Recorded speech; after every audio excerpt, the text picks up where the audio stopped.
लाल किले की प्राचीर से प्रधानमंत्री नरेंद्र मोदी ने 9वीं मर्तबा देश को संबोधित किया और उन बातों का ध्यान केंद्रित उस तरफ किया जो आने वाले 25 सालों में हमें पूरी करनी है। वो 5 प्रण कौन से थे, वो 5 संकल्प कौन से थे, आज जिस पर प्रधानमंत्री नरेंद्र मोदी ने अपनी बात रखी, सुनिए जरा।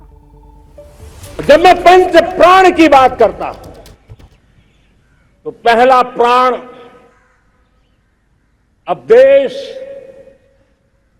बड़े संकल्प लेकर के ही चलेगा। बहुत बड़े संकल्प लेकर के चलना होगा और वो बड़ा संकल्प है विकसित भारत।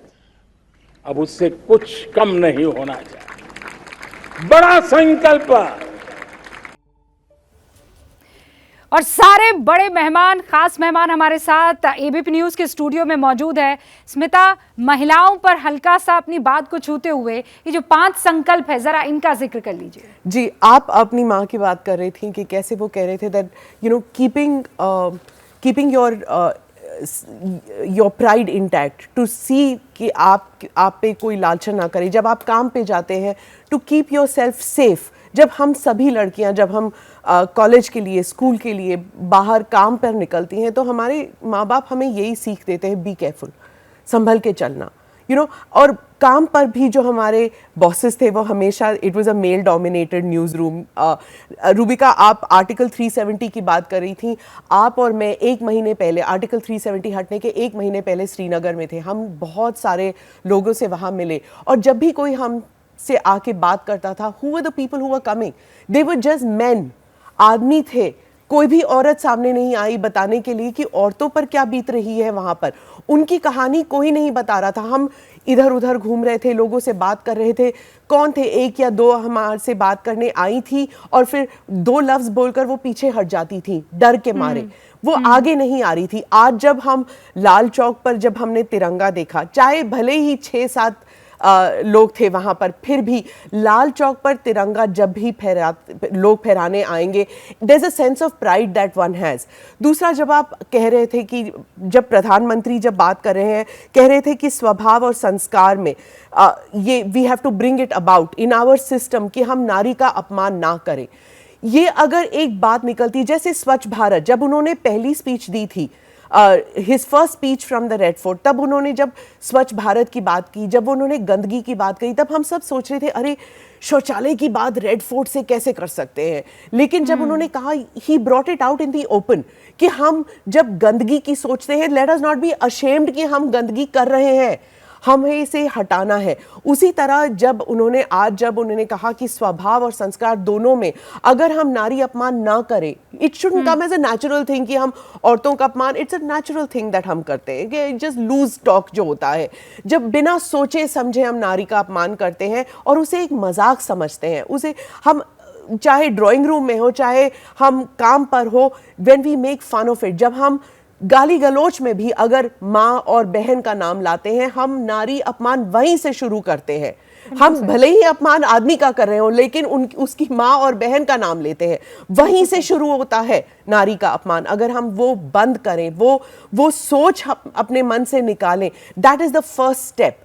उसके बाद ही इक्वालिटी की बात होती है, तभी चाहे एजुकेशन में हो, वर्क फोर्स में हो, तभी जाके एक सोच बदलने का वक्त आ गया है। And he has taken the leadership कि अब हमें घर से शुरुआत करनी है ये सब।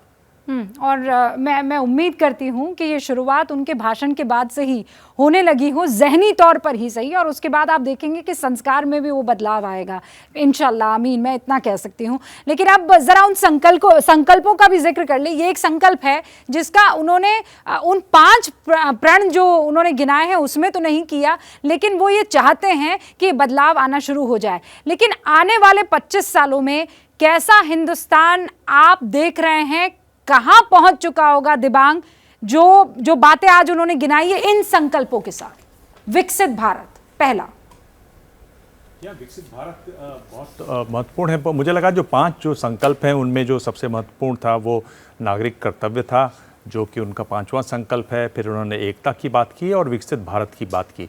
मेरे ख्याल से बहुत महत्वपूर्ण संकल्प हैं और ये मैं जोड़ दूं, आप सिर्फ महिलाओं को ही मौका दे रही हैं इस पर कहने के लिए, पर मुझे लगता है कि ये जो बात इन्होंने कही, वो जिस तरह से स्वच्छ भारत की बात उन्होंने 14 में कही थी, उसी तरीके से मुझे लगता है कि इसकी गूंज सुनाई देगी पार्टी में ही नहीं, और मुझे लगता है आने वाले दिनों में भी जितने चुनाव आ रहे हैं उनमें भी वो लगातार इस पर बात करेंगे कि महिलाओं, ये जो विकृति आई है हमारे समाज में, जिसमें हम महिलाओं के बारे में कुछ भी कह देते हैं, महिलाओं के बारे में हमें ये हमें इन सब से हमें मुक्ति लेनी होगी। ये मुक्ति बहुत ज़रूरी है, और इससे अगर आप, मैं बार बार ये कहता हूँ कि अगर आपको उदाहरण चाहिए तो आप उत्तर नॉर्थ ईस्ट को देख सकते हैं, जहाँ महिलाओं को बराबरी का स्थान है। वो वक्त आ गया है। तो एक बड़ी बात कही है उन्होंने, और मेरे ख्याल से जो सबसे बड़ा संकल्प अगर यही अगर हो कि हम महिलाओं को उनका सही स्थान दें, उनके साथ इस तरह की बदतमीजियाँ, इस विकृति से बाहर निकलें, तो ये एक बहुत बड़ी बात होगी। आप संकल्पों की बात कर रही हैं, तो सबसे बड़ा मुझे लगता है कि संकल्प यही है, सबसे बड़ा प्रण यही होना चाहिए, और ये एक ऐसा प्रण है जिसका समय शायद आज आ गया है। आप यहाँ भी देख रही हैं, अगर आप देखें तो जितने आपके मेहमान हैं, गेस्ट हैं, ख़ास गेस्ट हैं, उसमें महिलाओं की संख्या करीब ज़्यादा है। ये एक अच्छी बात है, और मेरे ख्याल से ये दिखाता है कि ये आ तो रहे हैं अपने बल पर, लेकिन पुरुषों को भी अपनी मानसिकता ज़रूर बदलनी चाहिए। आप जिन प्रणों की बात कर रही थी, मैं अगर उस पर लौटूं, जो आपका सवाल था कि नागरिक कर्तव्य, वो पहले भी इस पर बोल चुके हैं, लेकिन प्रण है ये उनका, और ये प्राण प्रण है। तो ये है एकजुटता, जिसके बारे में, जिसकी बहुत ज़रूरत है, जिस पर तरह तरह से चर्चा होती है, एक वो बहुत महत्वपूर्ण है। और विकसित भारत का जो सपना लगातार वो देखते रहे, मेरे ख्याल से समय आ गया है उसका, और एक बार मिल के सब कोशिश करेंगे तो वो मंजिल बहुत दूर नहीं है। उन्होंने 25 साल का समय रखा है, ये मेरे ख्याल से बिल्कुल हो सकता है। और जो मैंने पहले कहा कि इस समय भारत एक ऐसा देश है जहाँ आपकी 50% आबादी वो 25 साल से कम की है। भारत एक ऐसा देश है जिसकी आबादी अगले साल दुनिया में सबसे ज़्यादा होने वाली है। 1 अरब 40 करोड़ लोग इस देश में रहेंगे। क्या मजबूरी है मेरी, बताइए। मैं अभी आपको बताती हूँ कि मैंने ओए होए होए होए, नमकीन के चटकारे लेते हुए टकटकी मार के डिबेट शो को पॉज रिपीट कर करके देख रहे हैं जोगिंदर जी।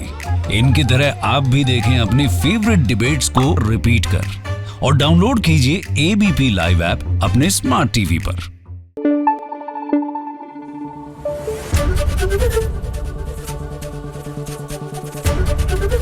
एबीपी न्यूज आपको रखे आगे।